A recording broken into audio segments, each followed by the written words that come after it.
Welcome to Living Pianos. Today we have a truly extraordinary story, one that blends music, history, a lost treasure, and the enduring mystique of Beethoven himself. We're diving into the fascinating tale of a long-lost Beethoven manuscript discovered in the most unexpected of places, a library in Pennsylvania. Imagine this, it's 2005, at a small library in Pennsylvania, an unassuming stack of papers is uncovered. Among them, one piece stands out, a manuscript in Beethoven's own hand. But this wasn't just any work. It was a score for the Grosse Fugue, a monumental, complex, and controversial piece from Beethoven's late period. This single-movement fugue for string quartet, Opus 133, was groundbreaking in its intensity and scope. Written in 1825, it pushed the boundaries of the quartet form so far that Beethoven's contemporaries struggled to understand it. The manuscript had been missing for 115 years. Now here's the intriguing part. This rediscovery isn't an isolated event in music history.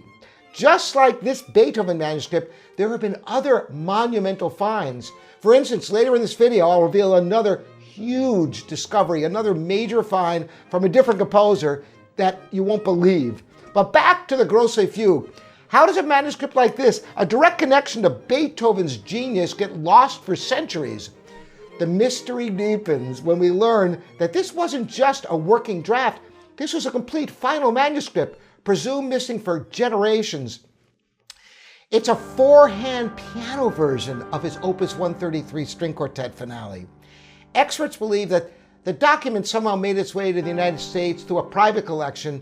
For decades it sat quietly, its historical significance unknown to everyone who passed by in that library. Now, what makes the Grosse Fugue itself so intriguing, it's an immense double fugue, a form that Beethoven explored in a way no one else had. Even today, the Grosse Fugue remains a technical and emotional Everest for performers.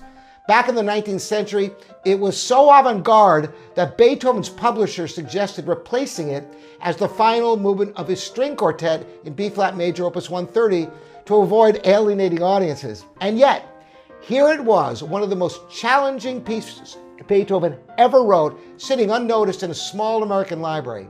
After its discovery, the manuscript went to auction at Sotheby's, where it fetched a staggering $1.7 million. The sheer value speaks of both its rarity and the monumental impact Beethoven's work still has on the world today.